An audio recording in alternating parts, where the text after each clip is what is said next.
Hello Virgo, Sun, Moon, Rising, and Venus sign. Sana po ay nasa mabuti kayong kalagayan. My name is Susie.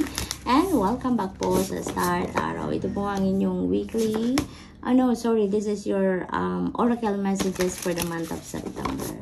At maraming salamat po sa inyong suporta sa ating channel. Kung bago kayo rito, welcome po.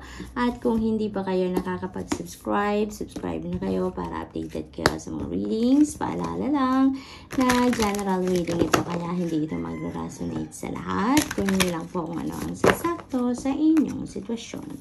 Kung hindi po mag-resonate sa inyo, panoorin din ninyo ang inyong Moon Rising and Venus sign dahil baka nandun na mensahe na para sa inyo. And of course, maaari pa rin inyong i-claim lahat po ng positive energies na mapipick up ninyo sa reading na to. Maaari din inyong isulat yan sa comment section po sa baba ng video.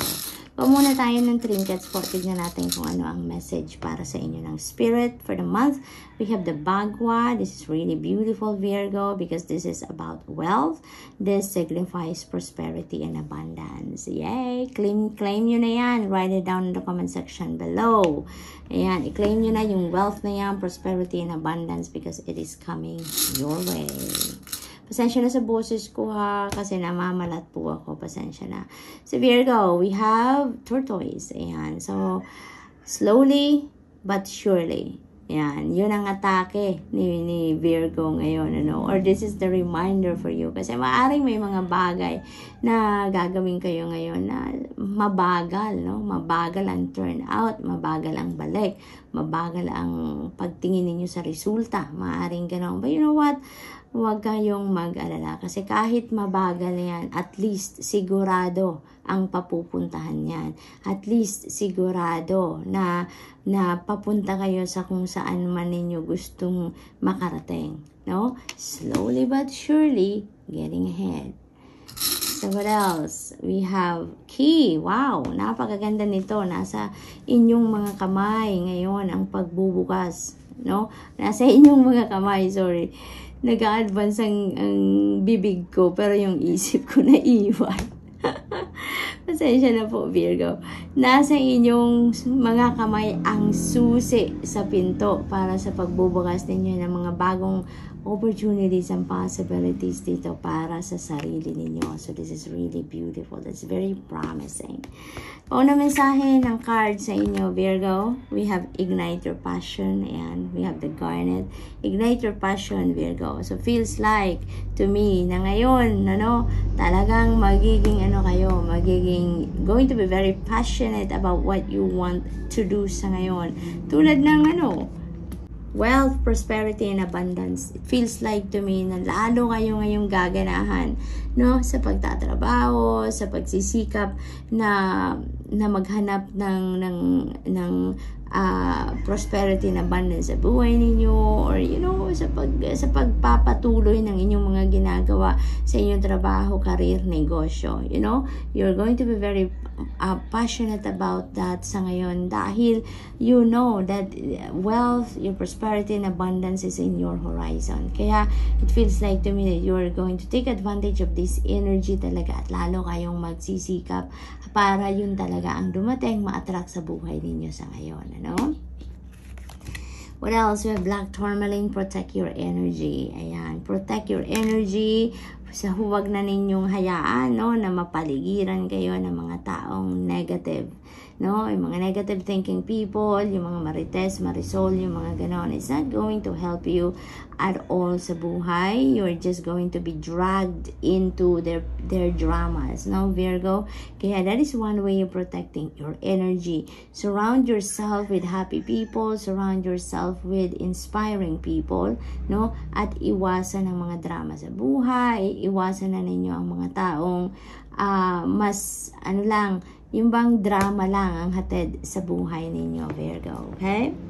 So what else? We have amethyst. Trust your intuition. You are divinely guided dito, Virgo, sa kung ano man ang balak ninyong gawin sa buhay, anong mga endeavor na binabalak ninyong i-roll out ngayon, divinely guided kayo. Kaya napakahalaga na pakinggan ninyo, pagtiwalaan ninyo at gawin ninyo kung ano ang bulong sa inyo ng iyong intuition, because your intuition is your direct message from the divine. Kaya Kaya, napakaganda lang dito kasi ginagabayan kayo lagi ng Panginoon. Ginagabayan kayo lagi. May mga intuitive messages na pinapadala sa inyo lagi para tulungan ka kung paano mo ina-navigate ang mga sitwasyon sa buhay ninyo. Lalo-lalo na ngayon. No? So, tingnan natin kung ano pa ang ganap. Virgo.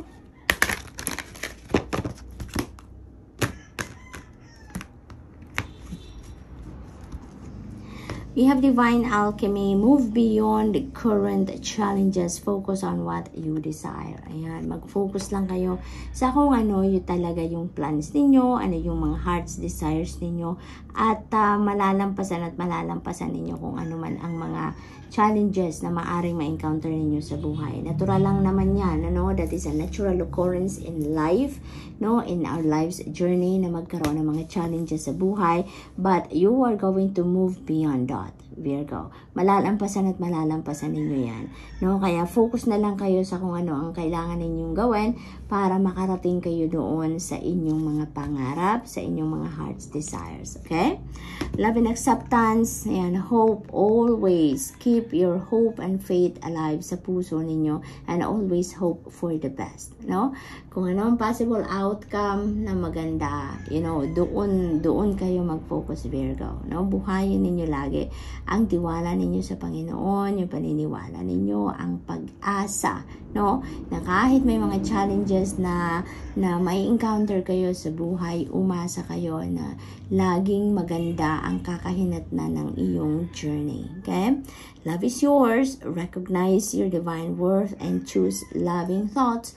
Yun ang lagi ninyong ilalagay sa isip ninyo. Loving and positive thoughts lang. Doon lang tayo sa kung ano ang positibo para laging positibo din ang mangyari sa buhay natin. Okay?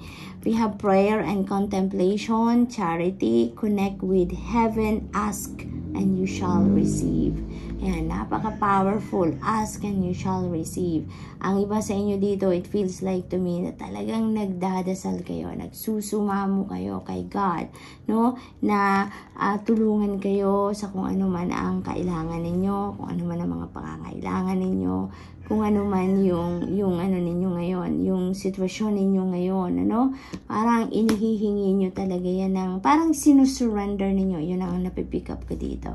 Sinusurrender ninyo ngayon kung ano ang mga pangyayari sa buhay ninyo, parang ino-offer ninyo yan sa Panginoon. It feels like to me that you are a very prayerful person, Virgo.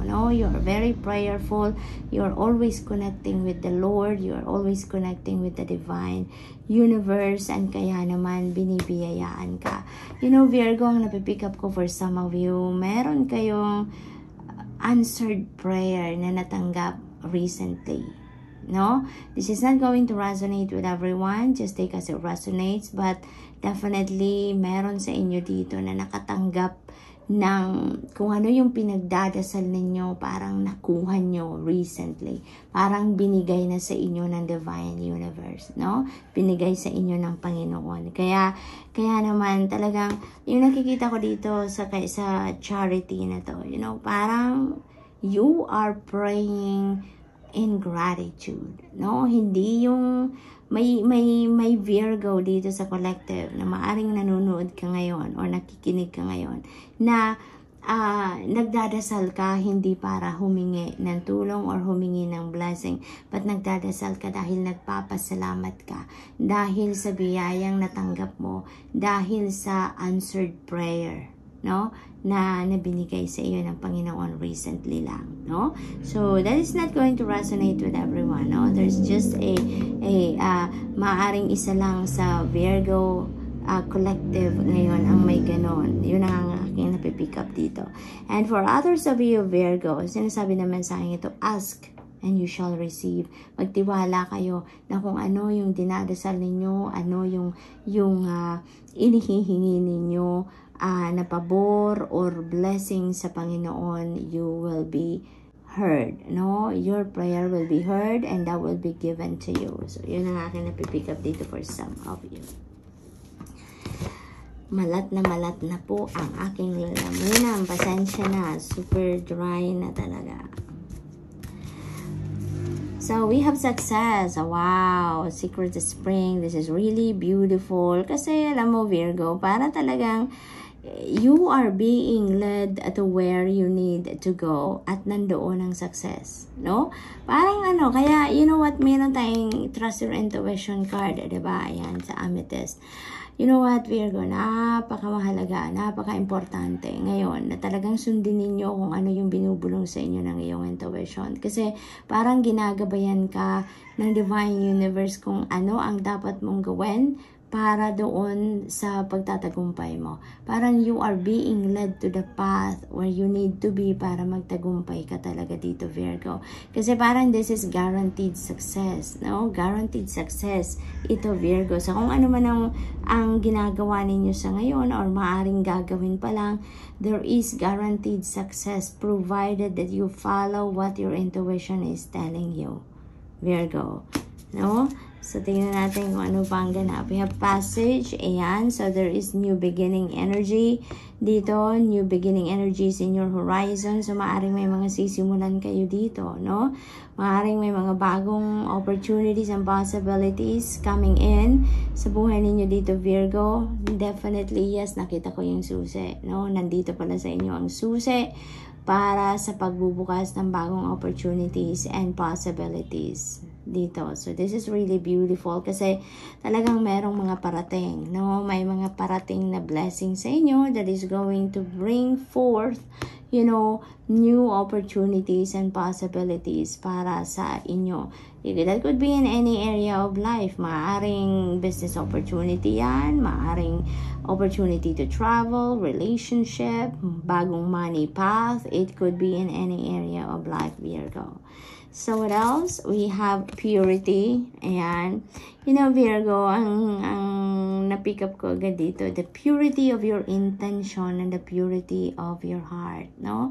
Kasi, it feels like, ang intention ninyo, Virgo, for having prosperity and abundance is not only para sa sarili ninyo or para sa pamilya ninyo, but you have an intention na pag nagkaroon kayo ng kayamanan, nagkaroon kayo ng prosperity and abundance sa buhay ninyo, it is not only for yourself, for your family, but you want to use that wealth, no, or yung kaperahan na yan, that blessing, to help other people, no? Yun ang aking na-pick up agad dito. Kaya parang yung radiance niyo is talagang lalabas yan, and that is going to be felt by many people. And you know what? Talagang yung nasa puso at nasa isip ninyo ang pagtulong, no? Yung ano ninyo, yung parang isa yan sa mga purpose ninyo, Virgo, no? To be of service to the people, no? You want to create some beautiful change sa buhay ng maraming tao. You want to help out people, no? Kasi naturally, you are also very generous, no? You are very generous. Hindi lang sa pera, but anything that you have, time, energy, kung ano yung pwede ninyong ibigay, ibinibigay ninyo, no, Virgo? Kaya huwag ka mag-alala, Virgo. You are going to fulfill that desire of yours. You're going to fulfill that intention ninyo sa buhay, because you will be blessed. No, you will be blessed because you have that pure intention na tumulong sa iba. No? So, you will be provided with the resources that you need para makapag-share talaga kayo. So, good luck, and that's all I have for you for the month. I hope nakatulong ang mga mensaheng ito in some way. Thank you for watching. Love and light. Namaste.